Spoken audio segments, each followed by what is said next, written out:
Salut à tous, bienvenue sur Tropical Play pour ce one-shot spécial Halloween. Vous le voyez, on est tous et toutes prêts à passer une soirée angoissante, tétanisante.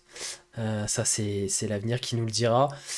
Tous les joueurs sont là, comme vous pouvez le voir, avec des super nouveaux persos. Pour l'instant, ils ne savent encore pas ce que les autres jouent, ils auront la surprise en jeu. Donc j'espère que tout le monde est bien chaud, parce que c'est une partie bien particulière qui les attend aujourd'hui. Comme d'habitude, ça devrait être découpé normalement en 2 épisodes. On va pas perdre beaucoup plus de temps que ça, parce que je crois que tout le monde a hâte d'en découdre. On va vous laisser avec le générique, une petite introduction pour chacun des personnages, et on se retrouve tout de suite en jeu.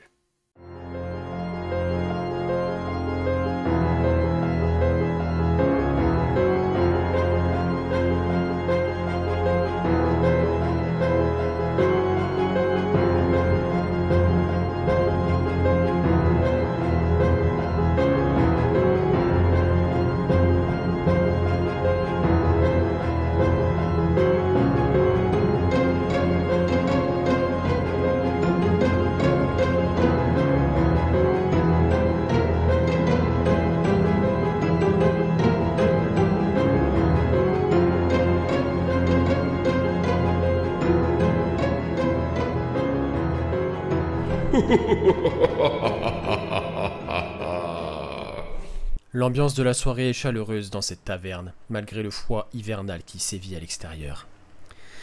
Des chants, des tournées générales, ce petit village du sud des montagnes de Kibazan respire la joie de vivre.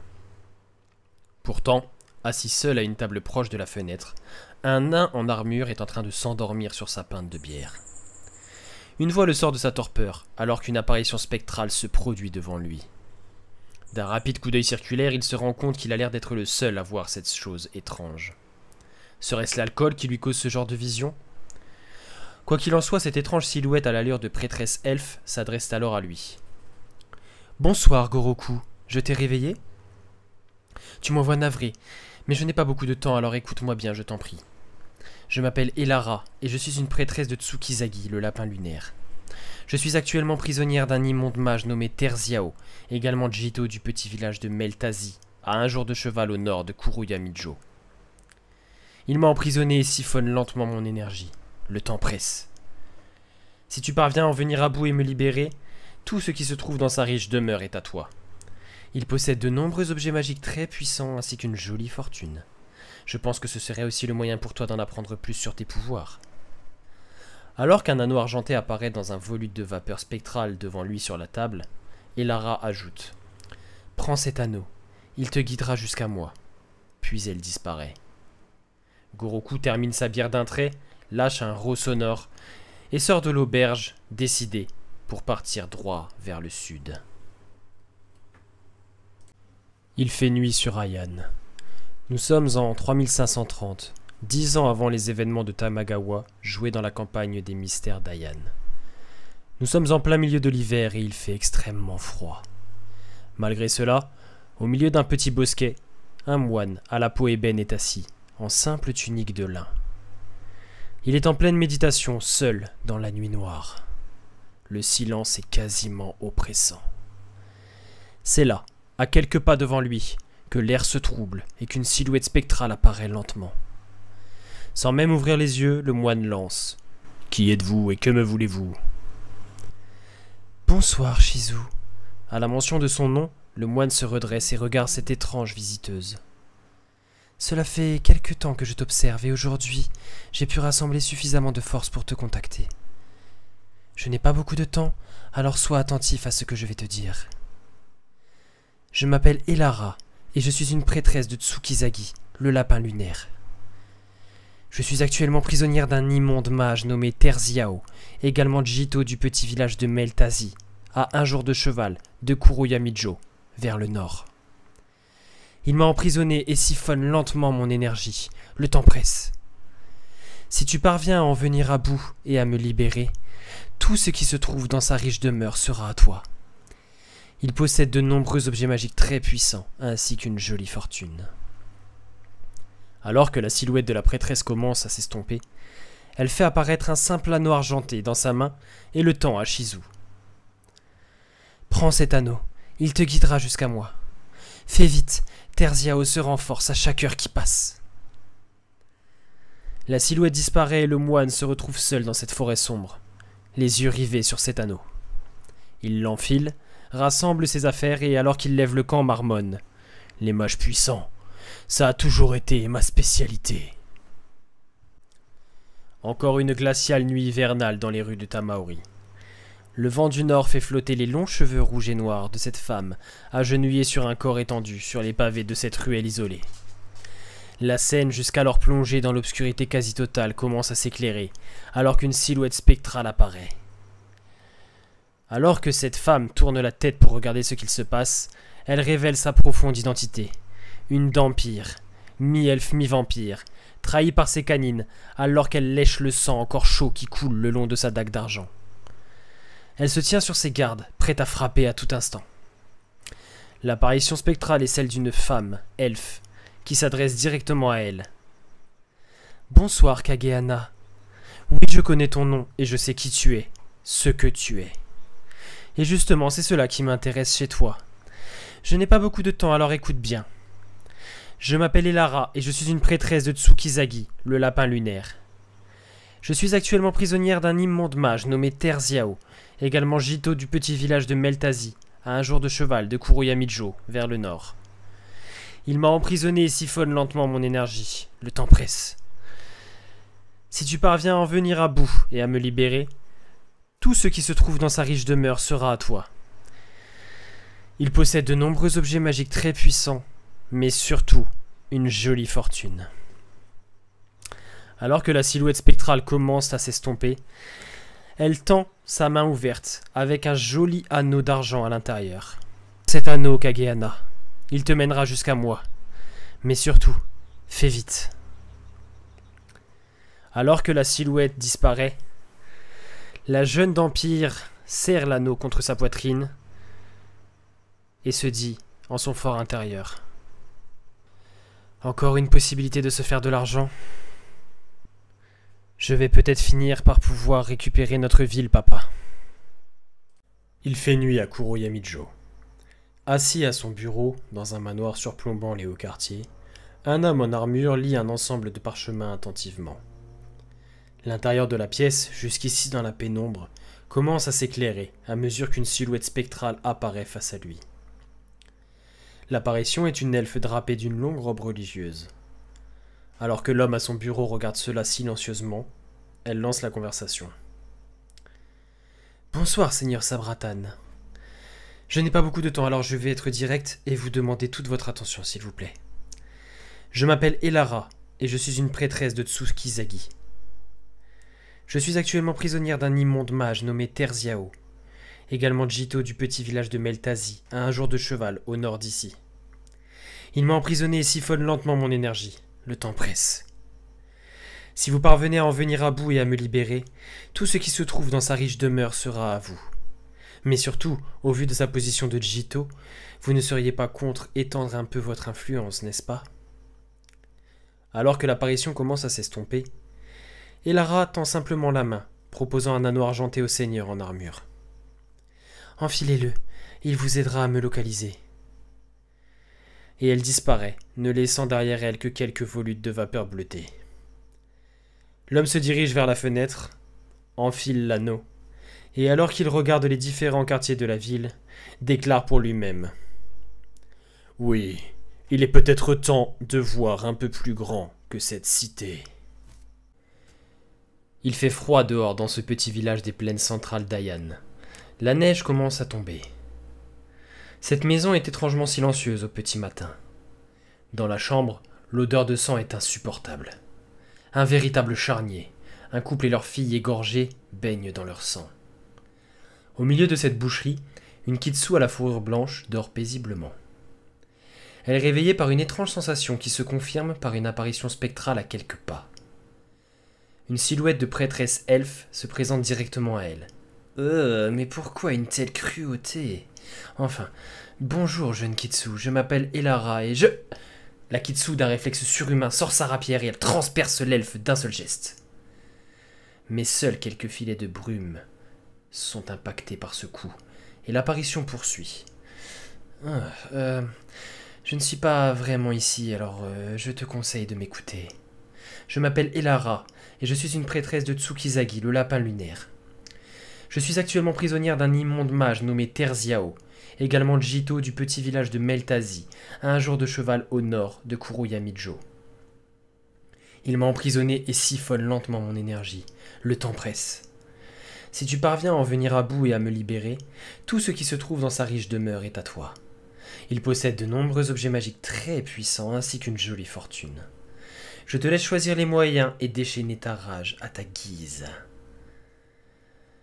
Alors qu'un anneau argenté apparaît dans un volute de vapeur spectrale dans sa main et qu'elle le tend à la Kitsu, Elara ajoute: Prends cet anneau, Shinoyuki. Il te guidera jusqu'à moi.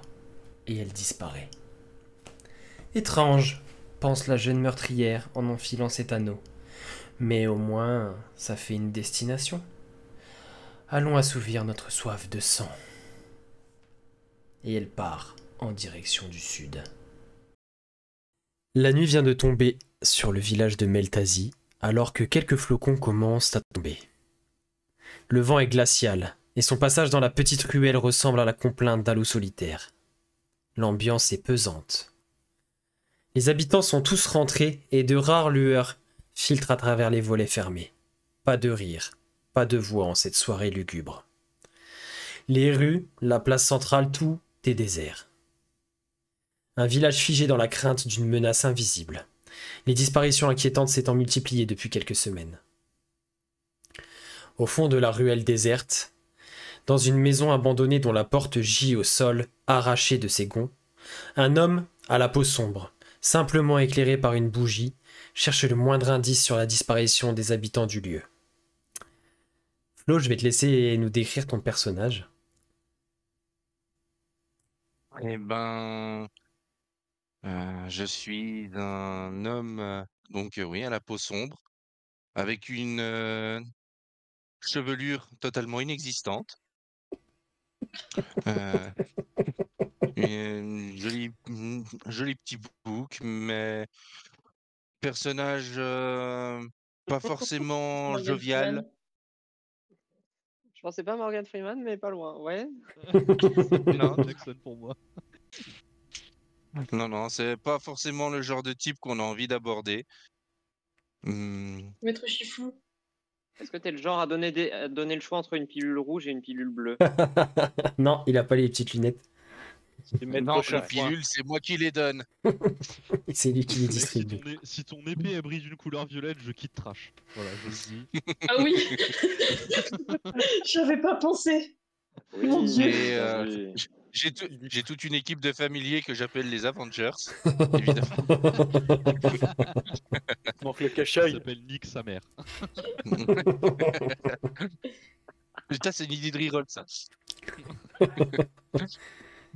Mais non, non, je porte un habit monacal légèrement usé.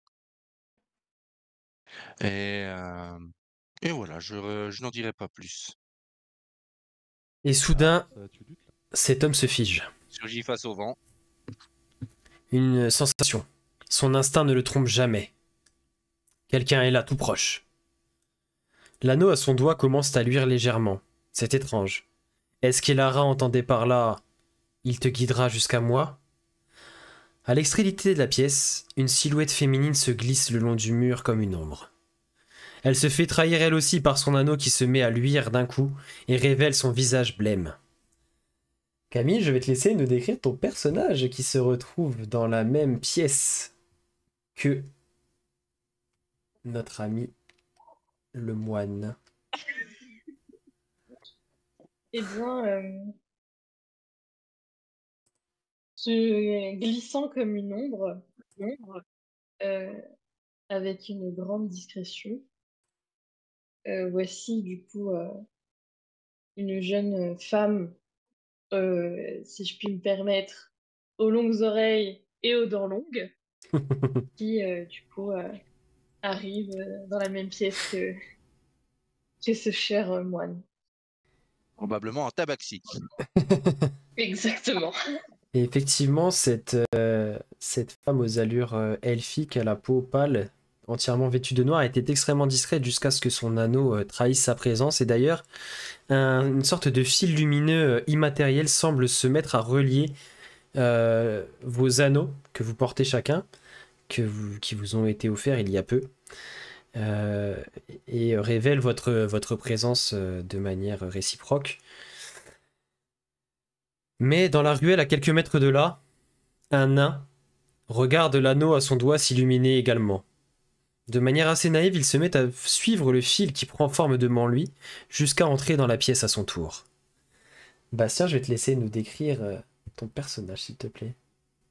Et bien du coup, vous voyez un nain chauve avec une grande barbe, grise évidemment parce qu'il a un âge très avancé, une armure rapiécée et l'anneau dans une main, avec un fil d'éther qui nous relie tous, et dans l'autre, il est tranquillement en train de fumer une pipe, se demandant qu'est-ce qu'il fout là.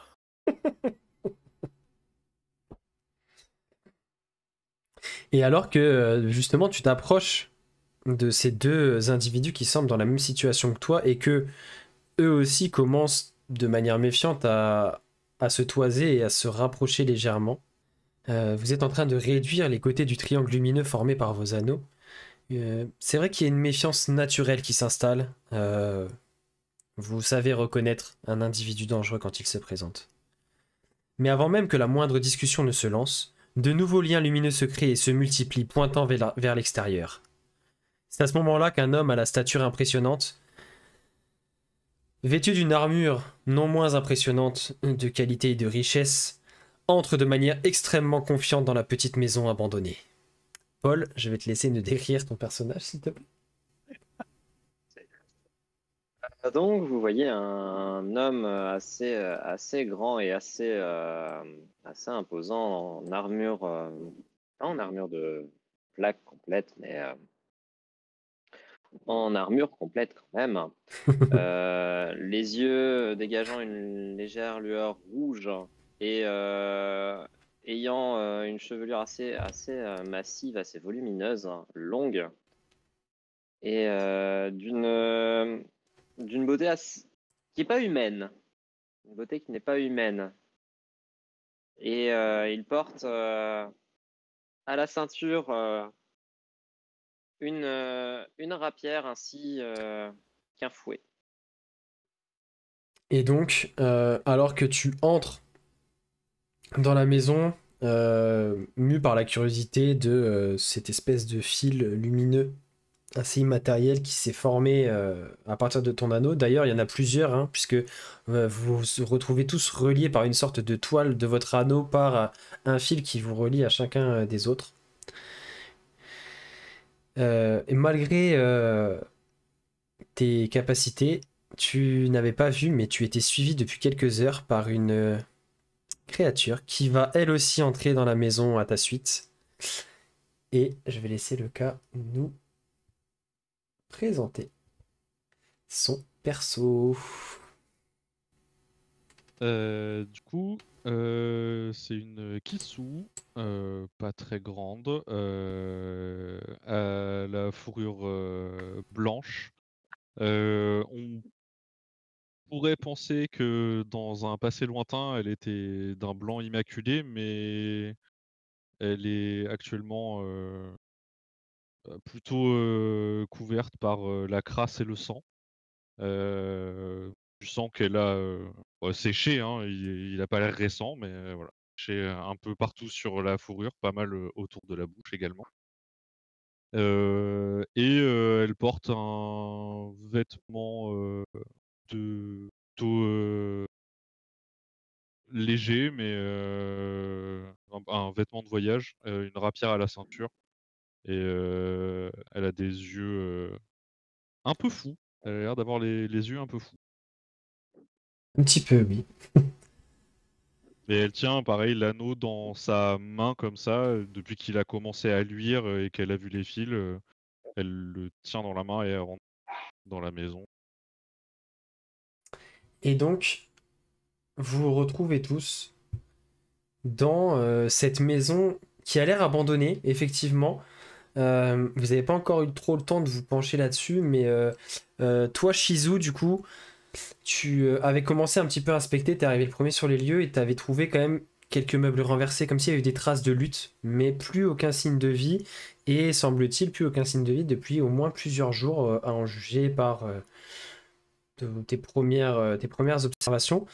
Mais au moment où vous cinq vous retrouvez à l'intérieur de la pièce, vous voyez que au fur et à mesure que vous vous rapprochez les uns des autres, les fils gagnent en intensité, la lumière s'accentue.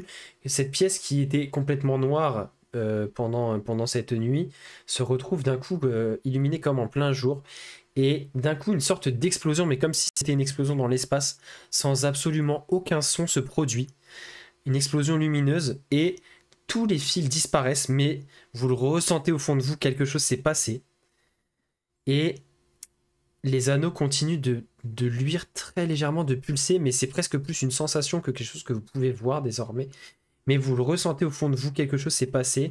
Et vous, autant que les autres porteurs de ces anneaux, vous sentez liés. Et il y a quelque chose qui vous rappelle ce qui vous avait été dit lorsqu'on vous a offert ces anneaux, que et d'ailleurs, si vous essayez de les enlever, vous allez vous apercevoir qu'ils sont complètement soudés, collés, enfin qu'il est impossible de les enlever. Et vous sentez que vous êtes lié par cette espèce de tâche commune, cette espèce d'objectif qu'on vous avait confié. Et c'est assez immatériel, c'est presque intangible, mais il n'y a pas de doute possible au fond de vous, vous le sentez, que cet anneau a un pouvoir assez énorme et que quelque chose d'horrible pourrait vous arriver si vous n'exécutiez pas ce pourquoi il vous a été confié et ce pourquoi vous avez suivi un petit peu ce qu'il vous disait. Et donc, vous vous retrouvez dans cette maison avec, pour l'instant, comme seul décor cette espèce de pièce à vivre que vous voyez ici à l'écran. Avec, comme je disais, quelques meubles renversés. Donc là, il fait à nouveau assez sombre. Il n'y a que la lueur de la lune qui perce un petit peu à travers les fenêtres toutes défoncées de cette maison. C'est une maison assez modeste, semble-t-il, de gens plutôt du peuple. Et l'ambiance est assez oppressante parce qu'il règne un calme quasi surnaturel. Vraiment, vous entendez à peine le bruit du vent qui fait légèrement claquer une fenêtre mal fermée, peut-être dans une autre pièce. Et quelques meubles renversés, quelques traces de lutte, des papiers par terre, des choses qu'on volait. Maintenant, la question, c'est qu'est-ce que vous souhaitez faire? Moi, en rentrant dans cet endroit et en voyant, je suivais le personnage de Paul depuis un petit moment. Et en rentrant et en voyant du coup 3 autres personnes en plus, d'instinct j'ai dégainé ma rapière. Ensuite, quand il y a eu l'explosion lumineuse et tout, j'ai senti ce truc quand on était tous liés. Et donc je la rengaine. Et je vous regarde les uns les autres comme ça, avec des mouvements de tête un peu rapides. Et je suis resté relativement près de la porte. Du coup, il y a pas d'autre issue à part la porte? Si, il y a une fenêtre? Alors, du coup, ouais, vous êtes dans cette pièce, donc vous êtes rentré par cette espèce de porte d'entrée qui n'était plus une porte, qui était plutôt une ouverture, Oui, puisque la porte a été enlevée, arrachée. Il y a cette fenêtre qui donne sur l'extérieur. La maison donne sur une petite place du village, elle est pas loin de la place centrale. Vous avez senti les anneaux vous ont mené ici parce qu'il y avait, semble-t-il, quelque chose à y trouver. Et il y a cette fenêtre qui ferme pas très bien et ensuite vous avez un accès à une autre pièce, pareil par un espèce d'ouverture, comme un espèce de... Vous savez pas vu d'ici si c'est un couloir ou si c'est directement une autre pièce, mais dans le fond, il y a une ouverture qui donne vers une autre pièce. Bon. Eh ben, mon cher nain va tapoter sa pipe histoire de virer les dernières cendres qui restent. Bon, eh ben, Je pense qu'on va passer le stade des présentations. Je pense qu'on est tous là pour la même chose. Une prêtresse elfe qui a besoin d'aide. Et apparemment, elle a tellement besoin d'aide qu'elle est obligée d'appeler. Jauge un peu. Ouais. Je pense que ça ira.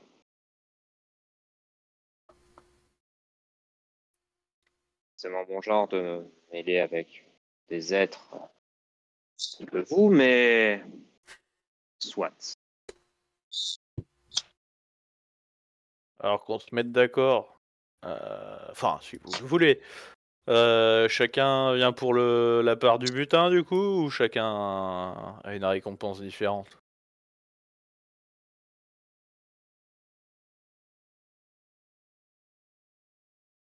Dépend ce qu'on vous a promis. Tout ce qu'il y avait à trouver. Bah, Je veux si on bien nous a tous promis partager. la même chose, ça va être compliqué.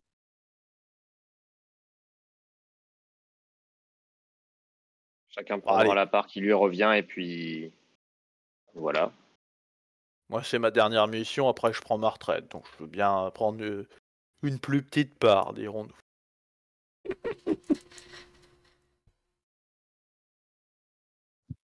Soit. La quille. Je vais. J'étais près de la porte.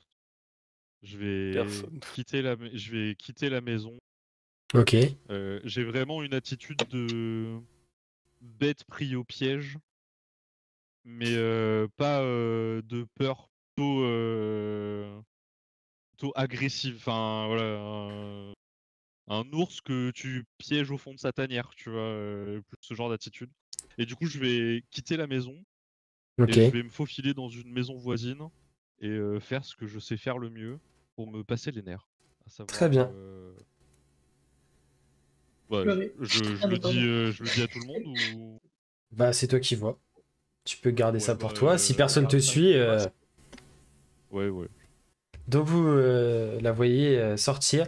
Tu ressens quand même à ton doigt l'anneau qui se met à pulser et tu ressens en toi que ta quête te mène vers cette maison.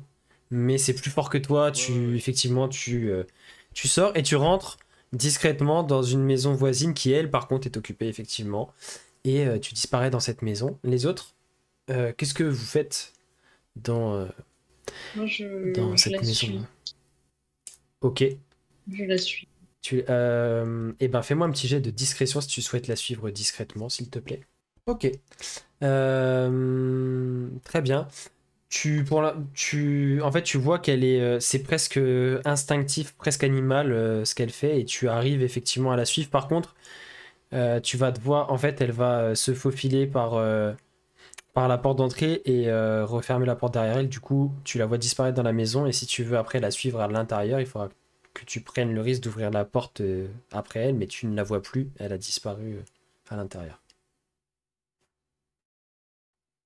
Donc Il n'y est-ce a que pas genre une fenêtre ou un truc. bah il y a alors là par contre c'est une maison qui est relativement modeste aussi, mais elle plutôt en bon état. Donc oui, il y a des fenêtres, mais les volets sont fermés. Donc il faudrait forcer quelque chose. En tout cas, euh, c'est ça a l'air. Enfin, vous êtes au début de la nuit, il y a de grandes chances que ça dorme à l'intérieur de la maison en tout cas. Ouais. Bah, je vais pas forcer. Tu vas pas Pas rentrer forcément dans la rentrer. maison? Ok, Non. très bien. Je reviens de l'autre côté. Ok, tu retournes dans la première maison, la maison abandonnée où vous étiez. Les autres, est-ce que... alors, si vous souhaitez un peu inspecter, faire un peu le tour, etc., au moins de cette pièce-là, vous pouvez me faire un jet d'investigation si vous voulez. On va commencer par les plus petits scores. Camille, tu peux en faire un aussi hein, si tu retournes après dans la maison Ah et que bon. tu souhaites toi aussi C'est faire un tour. c'est quoi? C'est Investigation. investigation? Ouais. Investigation. Ok. Donc, on va commencer par Goroku. Goroku, t'es vraiment dans le mood. Bon, tu T'es là, tu subis un peu, tu sais pas trop ce que tu fais là, tu tournes un peu, tu regardes. Ce qui te paraît assez évident, c'est que effectivement, des gens vivaient là il y a encore à peu près une semaine, et comme si d'un instant à l'autre, il n'y avait plus personne. Ensuite, tu remarques rien de particulier de plus que ça. Et la pièce, tu vas même dans la pièce d'à côté qui devait être la chambre, qui elle est un peu moins en désordre. Il y a juste les draps qui sont complètement enlevés et quelques petits trucs renversés, mais il n'y a pas l'air d'avoir eu trop de traces de lutte dans cette pièce-là. Mais en tapant sur les murs, Pas un secret, une pierre qui se déloge. à première vue là, non, pas spécialement. Ensuite, Shizu, qui c'est qui a fait un 17 aussi? Kagehana. Shizu et Kagehana, vous, au pied d'espèce de table qui a été complètement repoussée contre le mur dans la pièce principale, vous trouvez une sorte de parchemin, de lettre, en tout cas quelque chose qui a été chiffonné. Et si vous la lisez, vous allez tomber sur, au final, effectivement, un message, une lettre qui a été adressée par le Jito du village de Meltasi, et qui était adressée, semble-t-il, aux habitants de cette maison, et qui leur proposait ni plus ni moins qu'un emploi dans la propriété du Jito. Et vous trouvez cette espèce de missive chiffonnée au pied de cette espèce de table ou bureau, vous savez pas trop. Et enfin, on avait Sabratan qui a fait un 21. Toi, Sabratan, du coup, avec un 21, tu vas trouver déjà tu vas trouver un miroir qui est brisé. Tu vois, en fait, au-dessus de la cheminée, il semblait qu'il y avait un espèce de grand miroir qui était accroché, mais il a dû être brisé dans la lutte, ou il a dû avoir un projectile qui a frappé, et donc en fait, il reste que quelques petits morceaux de miroir qui sont dessus.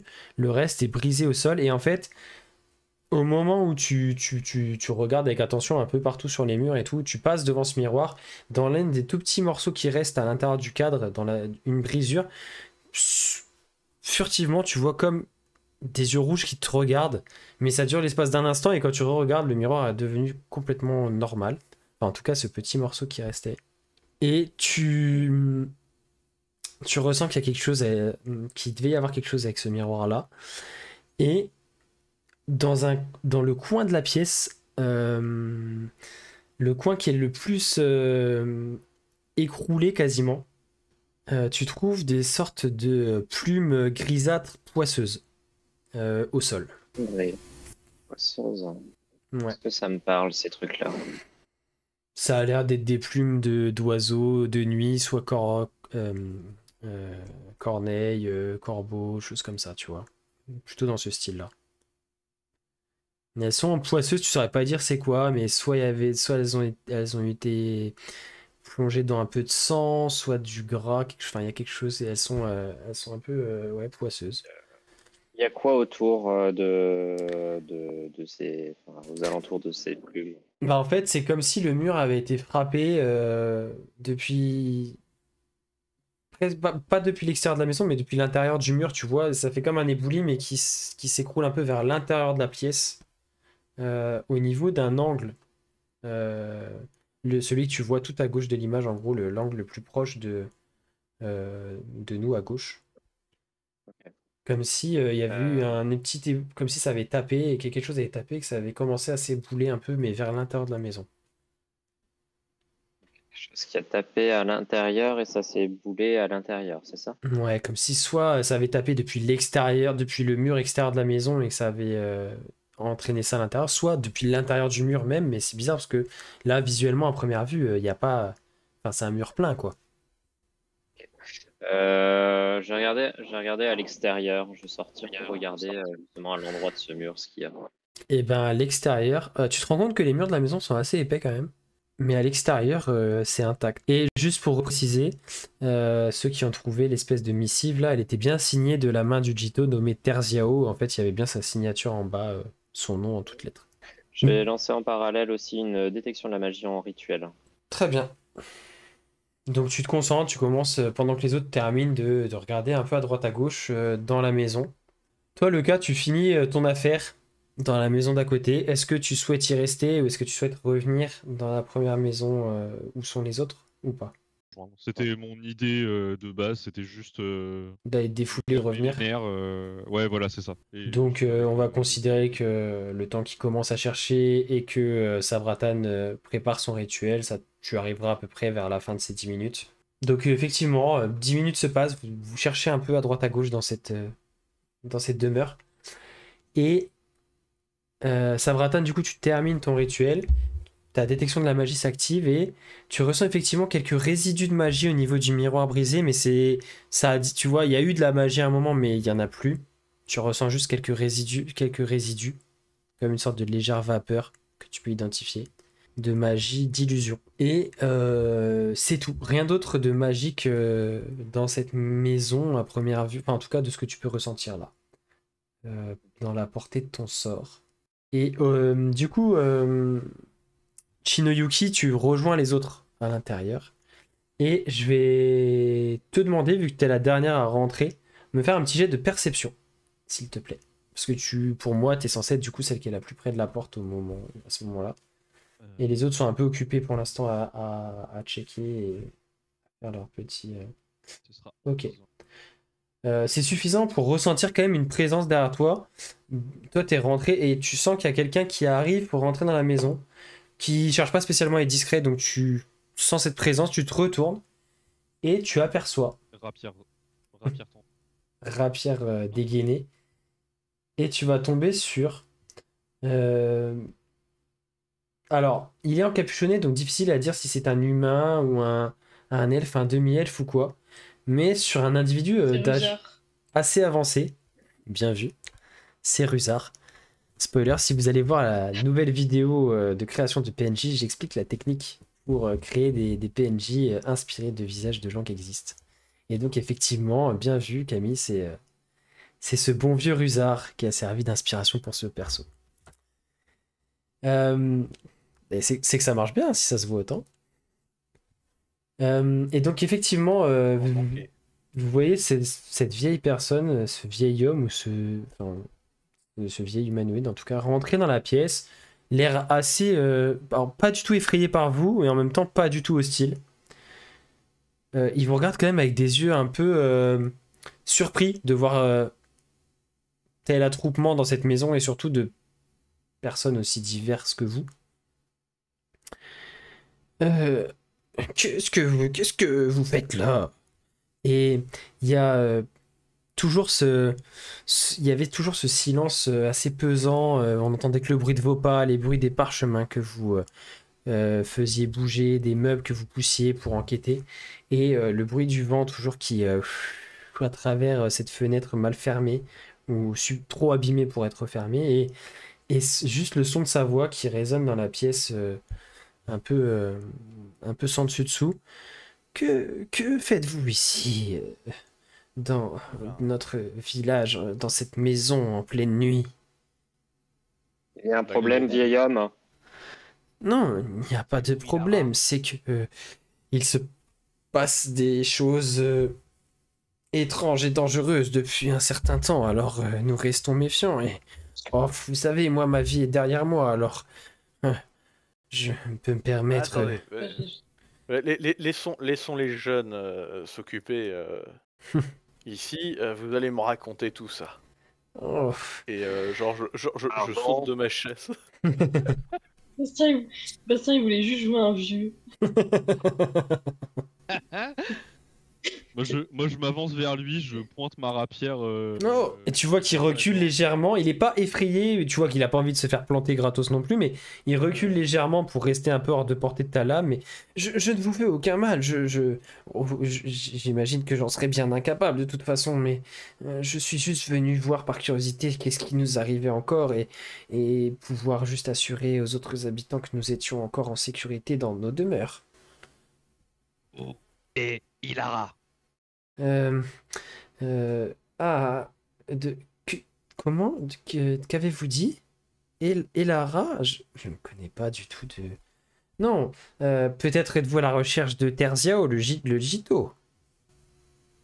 L'un dans l'autre, ça va, les deux vont ensemble. Ah, parce que c'est le lien que nous avons fait depuis un moment, parce que le Gito n'est plus apparu en dehors de sa demeure, que d'ailleurs personne n'approche plus depuis cette disparition inquiétante, mais le Gito n'est plus apparu au village depuis maintenant plusieurs semaines. Et des disparitions depuis combien de temps? Oh, Une semaine aussi? oui, ça coïncide à peu près, c'est pour ça que nous avons fait ce rapprochement, et apparemment, j'ai cru entendre que certaines personnes, avant de disparaître, et on leur avait proposé d'aller travailler pour lui dans sa propriété, qui se trouve tout au nord du village. Mais... Vos arrivants ces derniers mois dans ce petit village? Oh non, vous savez, nous sommes un village quelque peu excentré et pas très attrayant, hein, déjà en temps normal, alors vous savez, en plein hiver et avec ce qui se passe, nous sommes principalement des agriculteurs et voilà, nous vivons de ce que de ce que le village peut nous prodiguer. Bon, du coup, combien de disparus? Puis vraiment, je passe outre mes compagnons et la rapière qui est pointée sur le vieux, genre je le prends par l'épaule en mode laissons-les bosser, discutons un peu plus loin. Tu Ils ont sens l'air qu'il grognons. il semble prêt à te faire confiance, il est pas super à l'aise non plus avec cette proximité comme ça, mais il a l'air de, tu vois, pas craindre grand-chose, il a l'air extrêmement vieux. Ah, je m'appelle Le Taureau, et vous? Goroku. Ah, enchanté. Goroku, à vue de nez, je dirais une petite quinzaine de personnes depuis quelques mois. Ce n'est pas toujours régulier, mais c'est arrivé quand même quasiment chaque semaine. Ok.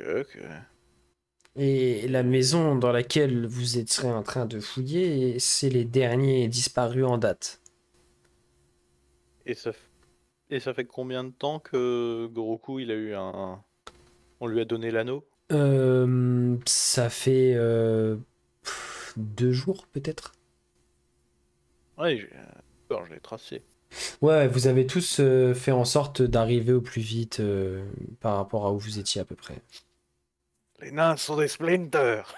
Sachant que vous avez quand même des conditions de vie assez confortables et que vous avez accès à du coup des moyens de transport qui peuvent vous permettre quand même d'être assez efficace et assez rapide.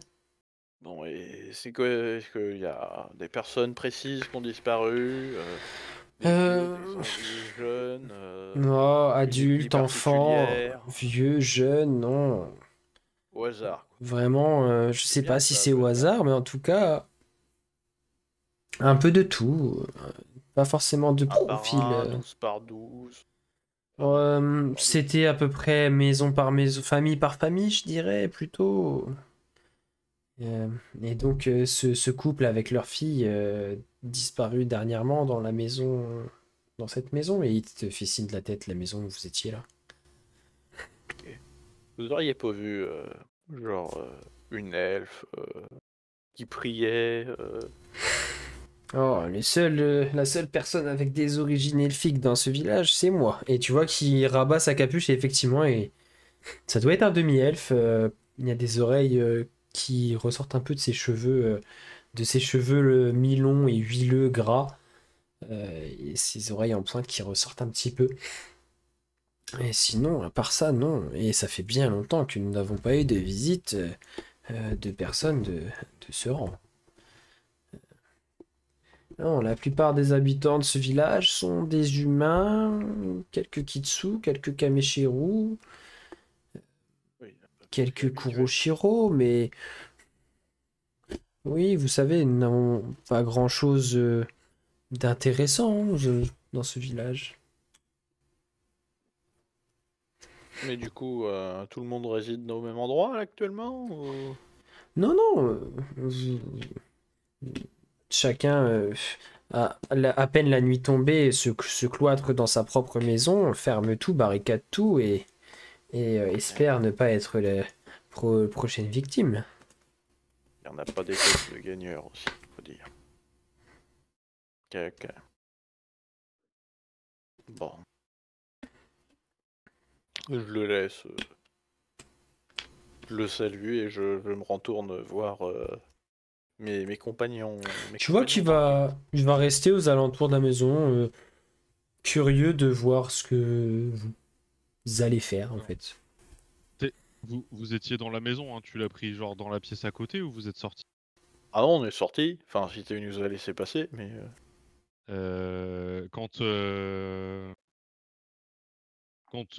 quand je vois que moi je vous ai suivi dehors, je suis resté quelques mètres, quelques distances.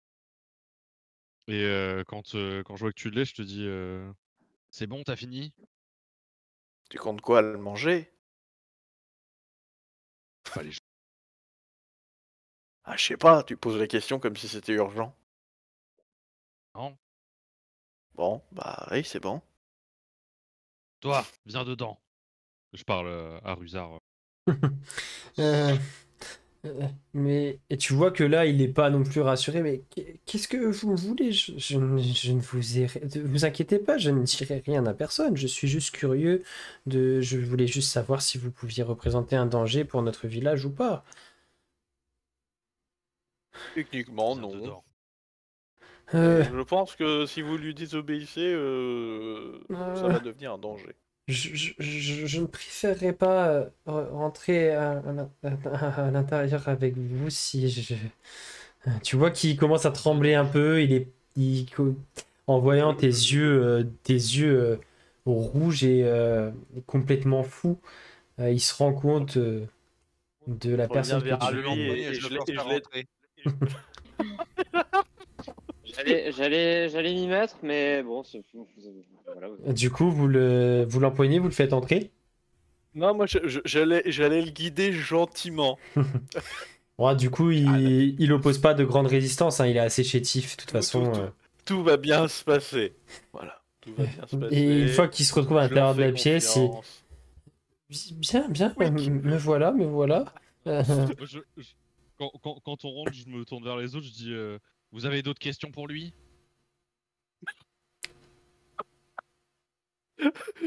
Non, fais ton... Voyant fais ton aucune, office. voilà. je lui plante ma rapière au travers de la gorge, vraiment. Alors, ça tombe bien que tu parles de ta rapière parce que ta rapière est assez particulière.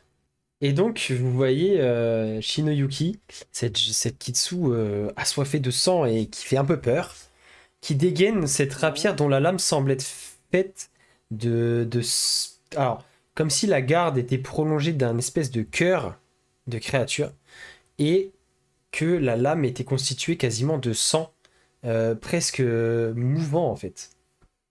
Et elle transperce complètement le pauvre homme. Du coup, c'est quoi le projet? On bute tous les habitants au passage? Qui s'effondre Et lui, il servait plus à rien. sans vie.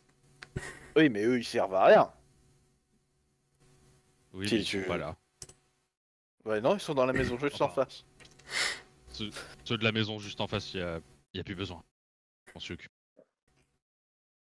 Ah! Très Bon, bien. alors, Voilà Mais- quelqu'un qui a le sens pratique. du coup, ça fera combien de cadavres pour prévenir le croque-mort? Un homme, une femme, leur petite fille, et lui. 4, ok. Donc, hormis les 4 cadavres qu'on va croiser sous peu, incluant celui-ci, il y avait 15 disparus. Voilà. Et faut pas prévenir le croque-mort, sinon il y aura un cadavre de. Ah, mais il y a... Il n'y a pas de croque-mort ici, je pense, vu l'état du village. Mais oui, bon, je vois que l'humour, C'est c'est moi pas le ça. croque-mort. Si on le prévient, il n'y en aura plus. Et du coup, vous comptez faire ça avec nous aussi Non, l'anneau dit que j'ai pas le droit. Et je montre mon doigt. Bah, C'est vraiment. Comme ça. Ah bah super. C'est bien, la confiance règne. C'est Vous le beau. sentez venir, le Battle Royale de fin de one shot? Dès qu'il y aura plus... Et du coup, dès qu'il y aura plus ces anneaux, on fait comment? Eh bien, Comme dans Pour Hunger l'instant, Games, on compte jusqu'à voilà. 100 eh et bien, barrez-vous. le plus fort survivra. Non, quand il y Obligé aura de plus des anneaux, s'entretuer. je partirai. Point. Point. Pour l'instant, ils sont là et on ferait mieux de profiter du fait qu'ils soient là pour accomplir ce qu'on a à faire. Et après, on verra. Et en disant ça, je marche dans la pièce jusqu'au gars qui est mort. Je m'agenouille à côté de son cadavre. Ça sera un peu bizarre. Et genre, je le regarde, prends une goutte du sang de sa gorge sur mon doigt et je me relève hop, en léchant mon doigt en mode on y va? Château Eh, de les Vieux mange-les-en. 1835.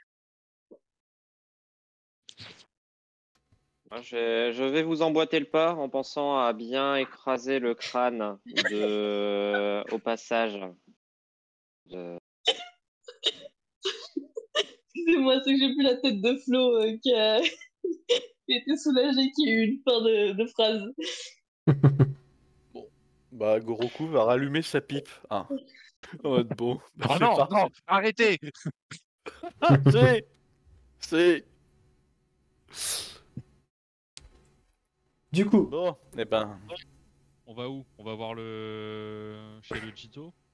Bah, tout nous mène au Jito, à moins que certains d'entre vous aient des informations supplémentaires.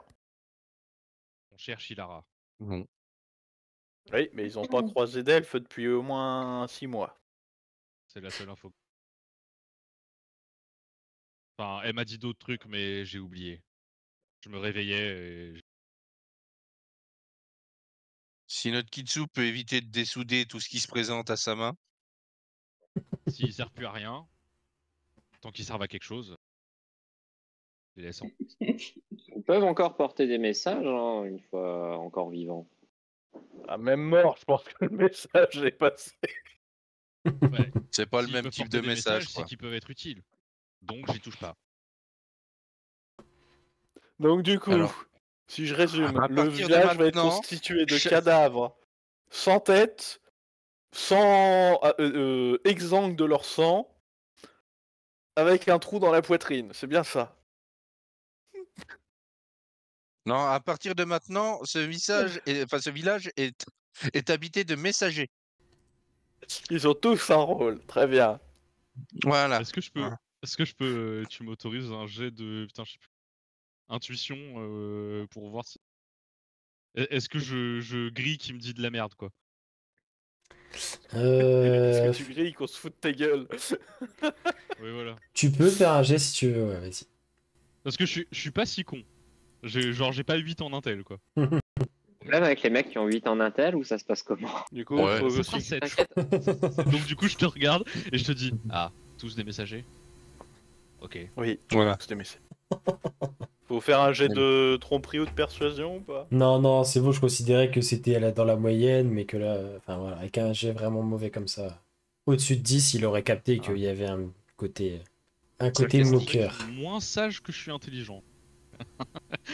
Et perspicacité, c'est sur la sagesse. Du coup, vous souhaitez vous rendre en direction de la propriété du Jito? Si les Oui. anneaux nous le permettent. Oui, bah en fait, vous allez en fait, vous sentez qu'ils vous restreignent pas complètement, ils vous gardent un peu entre guillemets pas sous contrôle, mais vous sentez que même en pensée, il vous passe à l'esprit qu'à un moment ou à un autre, ah ben si je me débarrassais de lui, peut-être que ma part de récompense serait plus grosse. Et vous sentez comme si l'anneau vous rappelait à l'ordre. Même dans vos pensées, vous semblez être comme si vous étiez monitoré, entre guillemets, par cet anneau-là. Mais effectivement, il vous permet de vous rendre vers la demeure du Jito et vous sentez même que euh, comme si c'était l'impression, comme si vous aviez l'impression que vous étiez dans la bonne direction. Et donc vous remontez la rue du village, passez par la grande place qui est tout aussi déserte. Le vent souffle toujours dans cette froide nuit d'hiver. L'ambiance est toujours aussi oppressante. Il fait nuit. Seule la lueur de la lune vous éclaire. Toutes les maisons sont fermées, tout est fermé. Il n'y a pas âme qui vive, en tout cas à l'extérieur. Et vous avancez dans le silence, tous les 5, toujours avec cette sorte de méfiance afférente à vos professions diverses et à vos façons de procéder. Et vous voyez qu'il y a, au bout d'un moment, une fois que vous commencez à arriver à la périphérie du village, il n'y a plus qu'un seul chemin qui semble vous mener, qui monte légèrement et semble vous mener vers une sorte de grande propriété. Et là, vous pouvez pas trop vous tromper, parce que le village est globalement assez modeste. Mais depuis l'extérieur, vous apercevez une sorte de mur d'enceinte avec une espèce de portail rouillé qui est moitié ouvert. Et à l'intérieur, une sorte de grand parc qui sépare ce mur d'enceinte de la demeure qui a l'air assez imposante sur plusieurs étages, etc. Mais pareil, en tout cas, en vous approchant, à première vue, pas âme qui vive. Et donc, vous arrivez au niveau de ce portail rouillé qui est entrouvert, qui donne... Le chemin se prolonge, mais est un peu moins net à mesure qu'il avance dans ce parc qui semble presque figé dans le temps. Comme si la ville avait quitté vraiment, il y a des arbres morts, très très peu de végétation en plus avec cette neige qui a commencé à tomber, ça masque un peu aussi. Et à peine vous avez franchi ce portail rouillé que l'atmosphère change brutalement, vous le sentez au fond de vous. Ce parc, autrefois la propriété du Jito, avait dû être un jardin entretenu avec soin peut-être, et désormais il s'étend devant vous, désolé et corrompu par le temps. Le vent glacial murmure entre les branches noires et tordues des arbres morts qui semblent se dresser comme des sentinelles immobiles entre vous et la demeure. La lune peine à percer les nuages, mais elle projette cette lueur blafarde qui danse sur le sol jonché de feuilles, toutes desséchées qui craquent sous la neige et vos pas. Vous croisez quelques statues anciennes sur le bord de cette allée difficilement perceptible. La plupart sont effondrées, brisées ou couvertes de mousse. Comme si le temps avait eu une emprise assez importante sur ces dernières. Et alors que vous avancez vers la demeure, vous apercevez des sortes de croix en bois érigées à la hâte, qui semblent avoir été érigées à la hâte, sur le bord de ce sentier-là, qui mène à la demeure, au milieu de ces quelques arbres morts et de cette végétation qui fait peine à voir. Je vais m'approcher légèrement et utiliser mes sens divins. Très bien. Rappelle-moi ce que ça te permet de détecter, s'il te plaît. Céleste, mort-vivant, démon. À quelle distance? 18 mètres. Ok. 8 autour de toi. Tu ne détectes rien. Tu sens que Kageana est pas cool. Tu détectes pas de céleste, pas de mort-vivant et pas de démon à 18 mètres autour de toi. Et par contre, en t'approchant Roku est pas très loin non plus. prudemment de ces sortes de sépultures un petit peu improvisées, en tout cas ce cimetière improvisé, tu trouves des tombes creusées de manière peu profonde, comme si elles avaient été à moitié recouvertes ou alors qu'on avait déterré peut-être des choses. Et dans certaines d'entre elles, cette terre à moitié, enfin en tout cas ce trou à moitié partiellement recouvert laisse apparaître sur certaines de ces cavités des restes soit en décomposition, soit des os humanoïdes Mais pas mort-vivant, vraiment mort. Mais C'est elles mort, sont... bien mort, quoi. Ouais, par contre, c'est pas le cas de toutes les tombes. Il y en a qui sont juste creusées et pas recouvertes du tout et il n'y a rien dedans. Il y a juste la croix en bois. Alors attends, tu dis qu'il y a des tombes qui sont comme ça, bien, qui sont pas touchées, qui ont pas été touchées, c'est ça? Elles sont toutes. Alors, en gros, c'est comme une sorte de cimetière un peu improvisé sur le bord du sentier avec. Alors, Ouais. et donc il y a comme si des tombes avaient été creusées, donc des trous rectangulaires, peu profonds quand même. À chaque croix, il y a un trou, mais sur quasiment la moitié d'entre eux, ils sont pas recouverts, il n'y a rien dedans. Et l'autre moitié, à peu près, donc une dizaine ou une quinzaine, il y a. Elles sont soit elles ont été pas entièrement recouvertes de terre, soit elles ont été recouvertes de terre puis déterrées, tu saurais pas trop le dire. Mais en tout cas, elles laissent apparaître des restes, des os, etc. Et pas forcément des cadavres Il y a complets, combien, t'as dû. combien des... Bah, du coup, en tout, à peu près une vingtaine, et donc qui sont vides d'une dizaine, quoi, à peu près moitié-moitié. What? Il y a eu combien de disparitions? Il vous a dit à peu près une quinzaine en tout, ouais. À ma foi, peut-être avons-nous trouvé les disparus. En tout cas, ça va être. Alors, c'est des restes qui sont difficilement identifiables, hein. Il y a des os et vraiment des restes en putréfaction, en décomposition. Et pas des cadavres Ça a complets. l'air de... Pour... Ça a l'air de décomposer depuis très longtemps ou... Bah, tu sais qu'il y a des Dépend. manières non naturelles d'accélérer la décomposition, mais si ça avait été de manière naturelle, ce serait des corps qui datent de plusieurs mois, voire plus. Pour ceux qui sont à l'état d'os, plus. Ça fait beaucoup quand même, hein.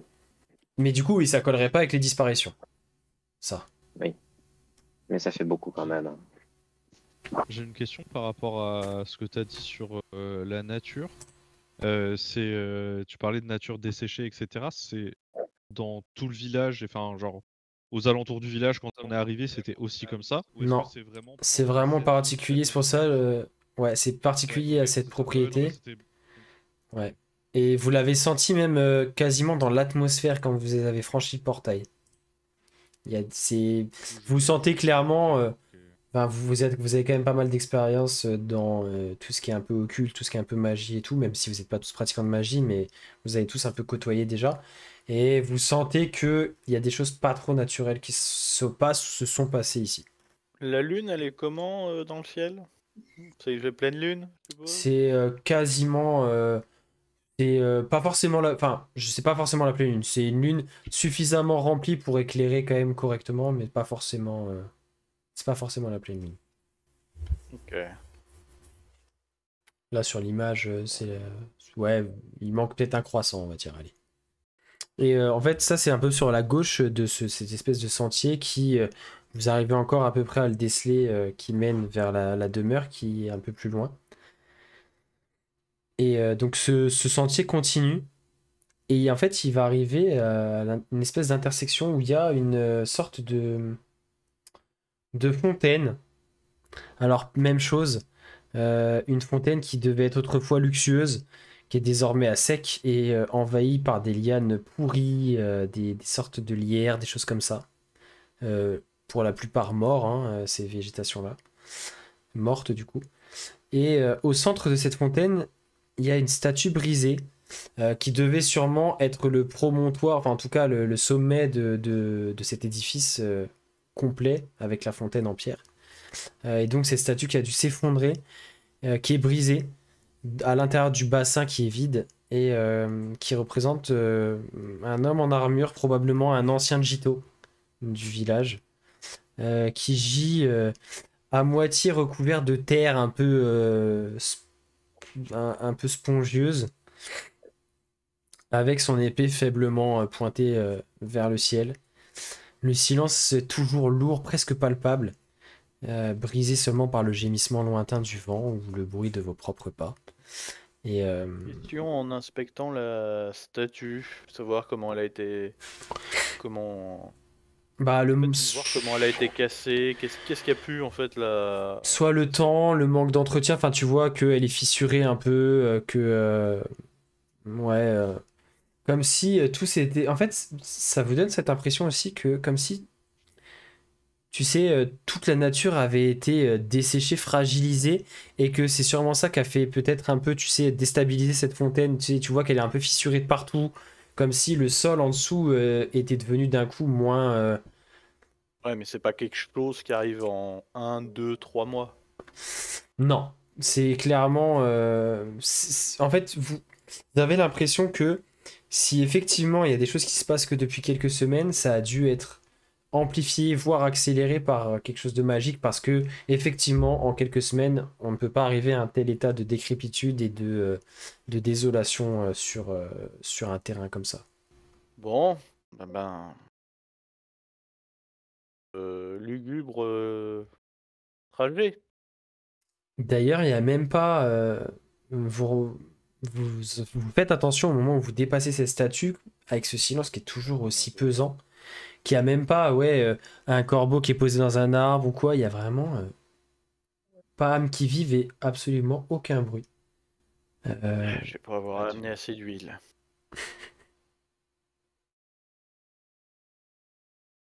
Et donc, après avoir passé cette fontaine, vous parcourez petite vingtaine de mètres jusqu'à arriver aux abords de la demeure, qui est une bâtisse de rez-de-chaussée plus 2 étages au-dessus, assez imposante, avec juste 2 marches qui donnent sur un petit perron et une porte, double porte en bois qui est fermée. La maison en elle-même semble avoir échappé à cette décrépitude, même si vous voyez qu'elle est elle est pas forcément entretenue, etc. Mais elle est pas du tout, il n'y a pas de fissure. Elle semble pas sur le point de s'effondrer comme le reste du parc. Et pareil, pas âme qui vive, en tout cas, pas de signe extérieur d'âme qui vive, pas un bruit. Donne un coup de hache dans la serrure de la porte pour l'ouvrir. Et en fait, tu vois que ça va même pas résister, la double porte va s'ouvrir vers l'intérieur dans un espèce d'énorme grincement après que tu aies porté ton coup. Et vous êtes accueilli à l'intérieur de la demeure par un espèce d'énorme nuage de poussière qui est projeté par la porte qui s'ouvre, et en même temps il y a des morceaux qui cassent sous ton coup de hache qui vont se projeter au sol. Et vous tombez sur une sorte de grand vestibule, tout aussi sombre et oppressant que l'extérieur. Avec un grand escalier en bois qui semble donner sur les étages, des ouvertures qui semblent distribuer les pièces du rez-de-chaussée. Vous êtes dans ce grand vestibule. Tout est en place, et comme si tout n'avait pas été dérangé depuis des semaines. Les meubles sont recouverts d'un voile de poussière, voire de moisissure à certains endroits. Des étagères en bois vides trônent sur les murs, où jadis devaient être exposés peut-être des armes ou des objets de valeur appartenant au gîteau. Le silence est profond, à peine troublé par des bruits occasionnels de rongeurs que vous voyez fuir à votre approche, et qui se réfugient dans l'obscurité. Le plancher craque sous vos pieds, tandis qu'une odeur âcre, celle du vieux bois moisi et de la poussière accumulée, imprègne chaque recoin. Le vestibule est du coup globalement vide à part les quelques meubles et peu de choses qui restent. Et ce qui va rapidement attirer votre attention, c'est une ouverture sur la première pièce que distribue ce vestibule sur votre droite.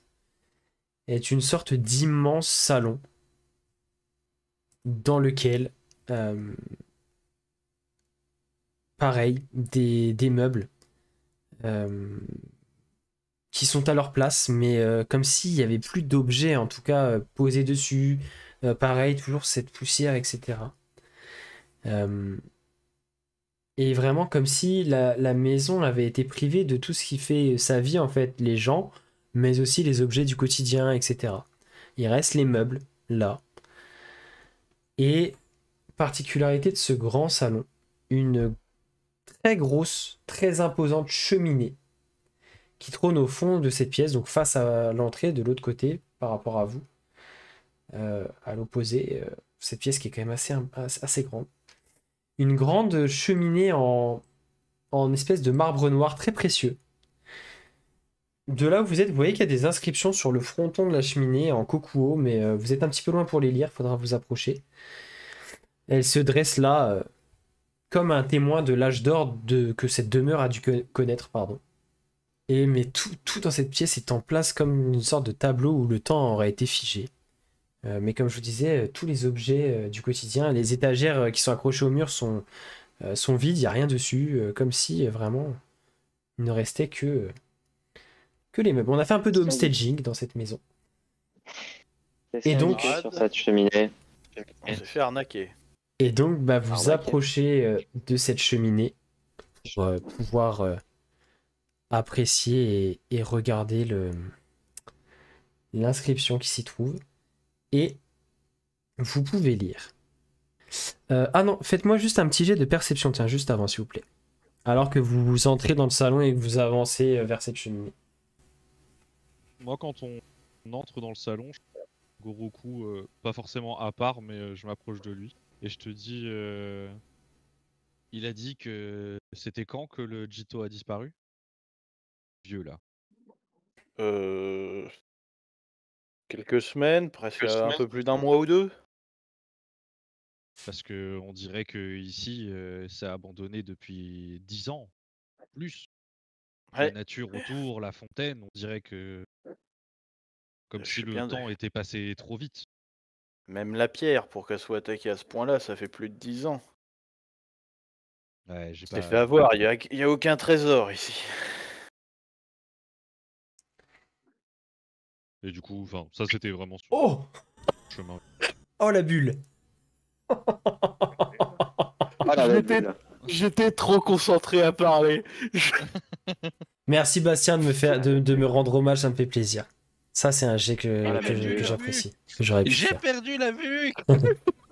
Mais vous avez de la chance, vous avez un moine très sage et très observateur dans votre groupe. Et du coup, Shizu, tu vas être le seul à détecter ça. De toute façon, partout où tu vas, tu as cette sorte de recul et de regard un peu de mise en perspective et assez, tu vois, un regard circulaire où tu captes les choses que les autres ne voient pas forcément.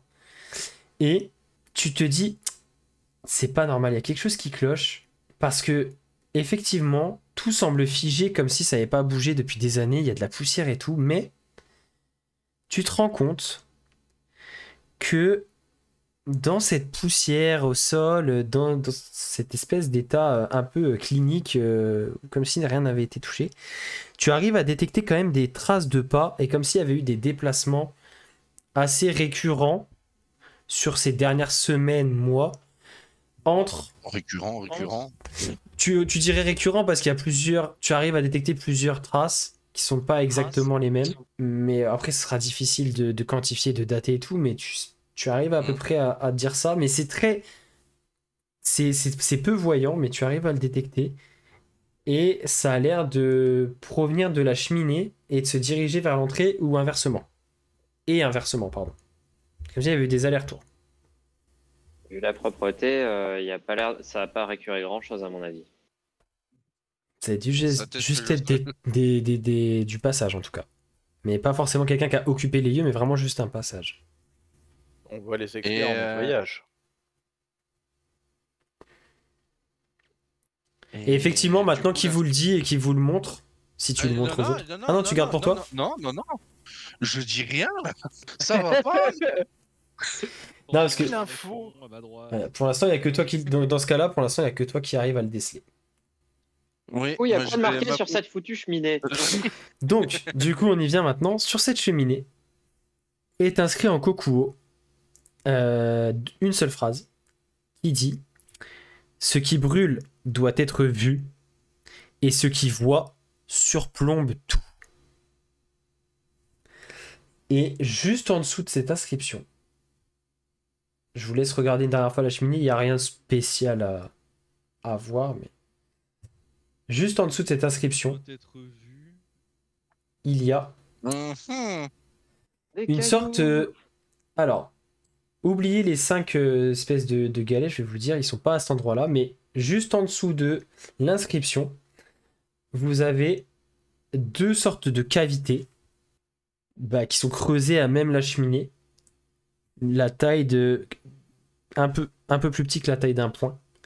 Et il y a des espèces de lignes qui ont été gravées dans le marbre et qui relient la cavité du haut à la cavité du bas en une sorte de triangle, comme si ça pointait vers le haut. Et ensuite, au-dessus, posé sur le fronton, au-dessus de l'inscription, vous avez une sorte de coupole faite dans le même marbre noir, dans laquelle vous pourrez trouver 5 galets, pareil, dans la même matière. Et sur chacun des galets, il y a un symbole de gravé.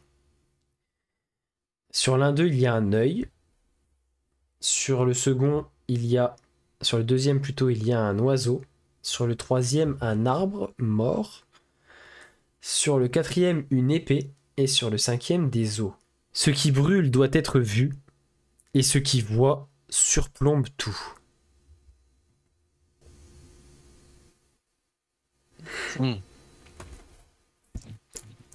Merci. Mhm. Il y a une chaise qui traîne. Oui, tu pourras trouver une chaise qui à un autre endroit de la pièce, glissée, enfin, tu sais, rangée sous un bureau à sa place. Prends la chaise, je la débite et je vais pour allumer un feu dans la cheminée. Ok, tu vois d'ailleurs que dans la cheminée, au fond, il y a encore des restes de cendres, de braise. Tu ne saurais pas dater, mais tu sais, ça a été brûlé il y a un moment déjà. Et donc, tu débites cette chaise et tu jettes le bois à l'intérieur de l'âtre. Ouais, et puis je prends mon allume-feu et j'y mets le feu, quoi. Je fais Ok. un feu de cheminée. Très bien. Et le feu prend de manière normale. J'ai- Bon, pendant qu'il fait ça, Euh, Oui. on est d'accord, il n'y a que 2 cavités. Hein. Ouais. Ouais. En fait, là, je vous ai représenté, c'est pour que vous les ayez à l'image, mais ces 5 galets, ils sont dans la coupole qui est posée au-dessus du fronton. En dessous, vous avez sur le fronton l'inscription, et en dessous de l'inscription, vous avez gravé ça, ces espèces de traits là, gravés un peu à la main, qui relient les 2 cavités et qui forment comme une sorte de pyramide ou de flèche qui pointerait vers la cavité qui relierait les deux et qui pointerait vers celle du haut, vers celle du dessus, quoi. Et elle semble avoir des formes compatibles avec celles des galets, en termes de dimension. Tu peux répéter la phrase une dernière fois, s'il te plaît. Je l'ai Elle est noté marquée dans le chat si jamais. au cas où. Ah, Ce qui j'avais pas brûle vu. doit être vu et ce qui voit sur. Merci. Du coup, je prends les galets et genre, tu sais, je jongle, enfin, genre, j'en ai un dans chaque main, j'ai vraiment pris au pif. Je dis, ça, faut les mettre là. Je montre les cavités. Je dis, mais il y en a plus que 2. Et genre. Bien vu, Sherlock. Bravo. Captain Obvious. Bien Bravo. vu, Sherlock. Et j'en lance Ouf. un à Kagehana, du coup. Je dis, tiens, toi, essaye celui-là. Voilà, mais je sais pas lequel je t'ai lancé, vraiment. Bah vas-y, alors Oui, lance hein, un tu D5. peux, C'est quoi la Ou formule? des C'est 10 slash R? divisé par 2. Oui, ou un R. Slash R. oui. Ok, c'est celui avec l'épée que tu lances à Kagehana, du coup. Je dis, tiens, toi, Ok, tu fais rien, mets ça là. Oh, elle va se détendre, sinon je vais en faire une descente de lit de la renarde, moi. On Ah, la c'est reverra ça. pour le one shot de Noël en écharpe. D'accord. J'aime l'esprit que ça prend, c'est bien. Ça Et manquait j'en ai- d'animosité. Et du coup, je la regarde, je la regarde, vu qu'après la remarque, je dis, on fait comme ça. Et du coup, j'en prends un au pif, du coup, l'oiseau, mais dans la cavité du bas. Voilà. Genre vraiment. Fais-moi un jet de sauvegarde de constitution, s'il te plaît. Allez. Oh yeah, baby. Oh yeah, baby. Save. Oh, ça va. Ah, ça va. oui, ça va. Ah Ok. putain. Et donc, au moment où tu insères ce galet dans la cavité du bas, le galet avec l'oiseau, Ça s'appelle faire une naissette. tu vois une espèce d'énergie qui commence à emplir la cavité, déborder, entourer ce galet, et une espèce d'explosion verdâtre qui déjà projette le galet dans ta tronche, t'infligeant déjà 2 points de dégâts contondants. un petit D4, 3 points de dégâts contondants, et tu vas prendre aussi 8 points de dégâts nécrotiques. Alors que l'explosion verdâtre, c'est comme si ça te brûlait, mais c'est pas chaud. Tu vois, Ouais, ok. quand ça t'explose à la figure. Et le galet retombe au sol. Intact. Bah, du coup, moi, en la voyant se prendre le galet dans la tronche, je repose celui qu'elle m'a donné. Peut-être pas deux, quoi. On va peut-être réfléchir avant d'agir. J'ai l'impression que vous lui en demandez peut-être un peu trop. Je parle pas spécialement d'elle. Vous avez des cerveaux aussi. Vous devrez être capable de réfléchir un minimum. Bah, on te retourne le compliment.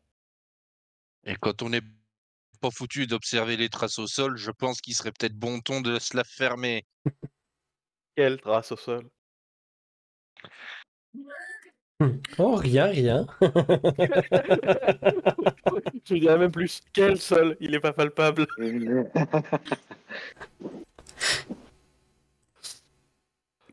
Ah. Écoutez la voix de la sagesse, voyons. Et du coup, moi je vais me relever, sortir de la pièce, aller dans le vestibule. Il y avait des meubles dans le vestibule, t'as dit? Ouais. Se rouler en boule et pleurer. Non, je vais aller dans le vestibule, je vais claquer une rage et vous allez entendre un bordel à côté. Je fracasse les meubles un par un. Voilà. Ok. Je vais décompter. Et ça ne fait rien de plus que soulever de la poussière. Hein. Ouais, non, mais c'est pour me passer les nerfs. Hein, pour leur énigme de mec. Au moins, ça épargnera peut-être un villageois. Famille, tu veux dire? C'était juste parce que c'était un peu trop loin. Par contre, n'oubliez Oui, pas que c'est quand vraiment. même, n'oubliez pas que c'est quand même supposé être notre butin ce qu'il y a dans cette maison. Oui, alors vu l'état d'immeuble, tu m'excuseras, tu vas pas choper quelques pièces d'or avec, hein. Allez, 2 pièces d'argent, grand max. Et encore.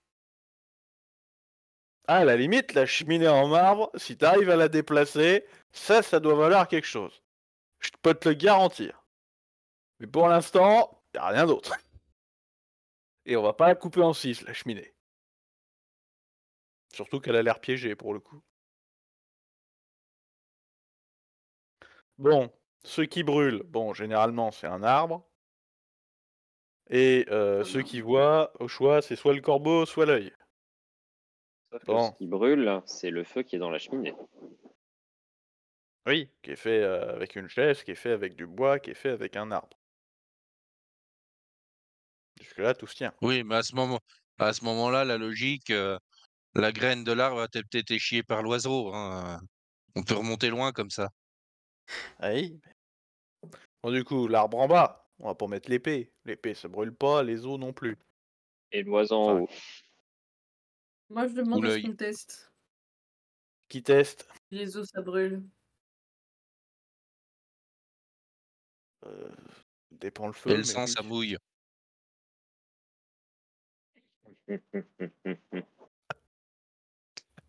Charge nécrotique. Ce qui il paraîtrait même que ça se boit. Et après, on me demande pourquoi j'aime pas bosser en équipe. Eh ben putain. Oi, oi, oi. Vous appelez ça une On équipe, n'a vous? rien demandé, hein. Ah, je sais que vous avez rien demandé, hein, mais bon, ça s'appelle la force des choses. Oui, la force des choses. Je prends Après, le corbeau et je le mets au-dessus. Je vais nous faire une Quoi naissette aussi. Mais c'est Tu- vraiment. Alors, c'est j'ai vraiment pas dit que c'était un tenté corbeau, j'ai dit de que c'était se un faire oiseau défoncer déjà. par la cheminée, là. Enfin, l'oiseau. Je vais prendre l'oiseau et je Ok, le mets au-dessus. En et plus, ben, ça ressemble même pas à un corbeau. même à un chose moineau. que pour Shinoyuki. Jet de sauvegarde de Constit. Oh, shit, ça passe. Alors. Sauvegarde de constitution. Oh.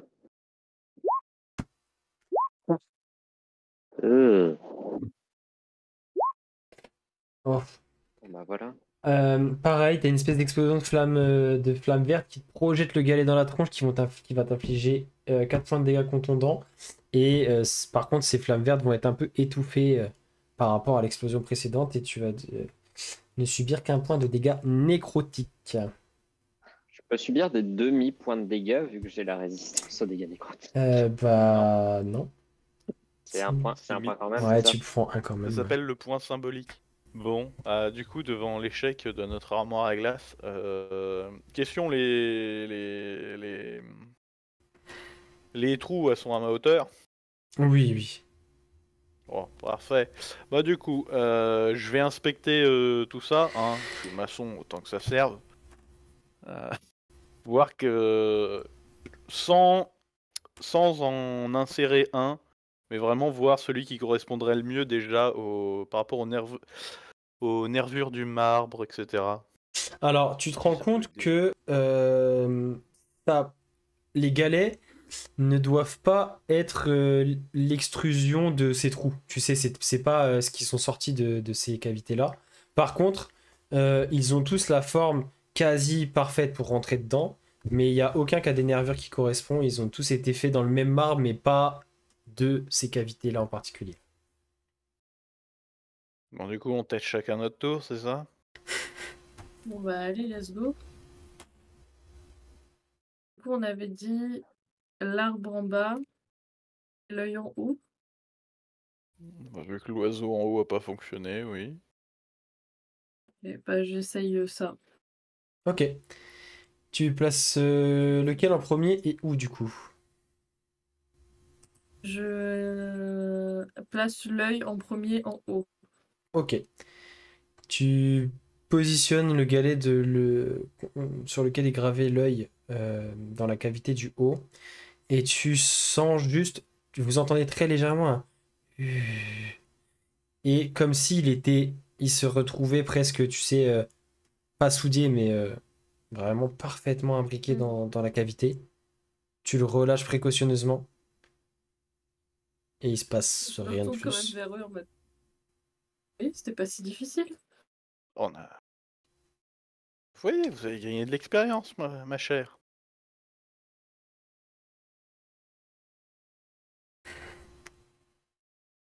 Du coup, je prends le deuxième, sauf si quelqu'un veut s'y tenter.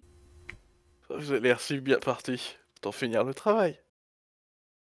Donc, du coup, je prends Celui- l'arbre Ouais. et je le mets. Pour bas. l'instant, je me soigne. Ok. Et tu le mets dans la cavité du bas. Et même exactement la même chose, tu vas sentir comme s'il devenait presque, quand tu finis de le mettre dans la cavité, comme s'il s'aimantait à la cheminée. Très léger bruit. Les espèces de nervures qui sont creusées dans ce marbre se mettent à être parcourues de cette espèce d'énergie verdâtre qui vous avait explosé à la tronche juste avant. Comme si elle convergeait vers la cavité du haut depuis la cavité du bas. Et d'un coup, le feu que tu avais commencé à allumer, Goroku, se trouve soufflé, s'éteint, et le fond de la cheminée. Hop, je vais vous remettre. Le fond de la cheminée, tout le fond de l'âtre, en fait, qui doit faire peut-être 1,20 m de haut, se met à s'ouvrir comme une porte qui coulisse, enfin, sur le côté, en fait, comme si le fond de la cheminée en marbre rentrait à l'intérieur du mur sur un des côtés et dévoilait une volée de marches qui s'enfonce dans le noir. Et la suite au prochain épisode. Et voilà, c'est terminé pour la première partie de ce one-shot. Que va-t-il se passer? Le suspense est à son comble, l'ambiance horrifique est à son paroxysme. Je vous donne rendez-vous dès mercredi pour la suite et la fin de ce one-shot. Préparez-vous, préparez le popcorn parce que ça va être long. On vient de finir d'enregistrer là à l'instant la deuxième partie. Croyez-moi, elle sera beaucoup plus longue que cette première partie. Ce sera pas équilibré, mais tant pis, c'est pas grave. On l'a joué comme ça venait et c'était extrêmement kiffant. J'espère que vous allez prendre autant de plaisir que nous. Pour rappel, on a sorti une nouvelle vidéo tuto sur la chaîne, n'hésitez pas à aller voir, n'hésitez pas à aller faire un tour sur le Patreon, abonnez-vous, likez, commentez nos vidéos, aidez-nous à nous faire connaître. Voilà, on essaye de faire des trucs sympas, donc si vous, ça vous plaît, peut-être que ça peut plaire à d'autres personnes, et puis voilà, n'hésitez pas à nous le dire en commentaire, et même s'il y a des petits trucs qui vous plaisent pas, allez-y, dites-le. Voilà, on est là aussi pour s'améliorer, et puis on vous répondra avec plaisir. Je vous donne rendez-vous donc mercredi pour la suite. Ciao.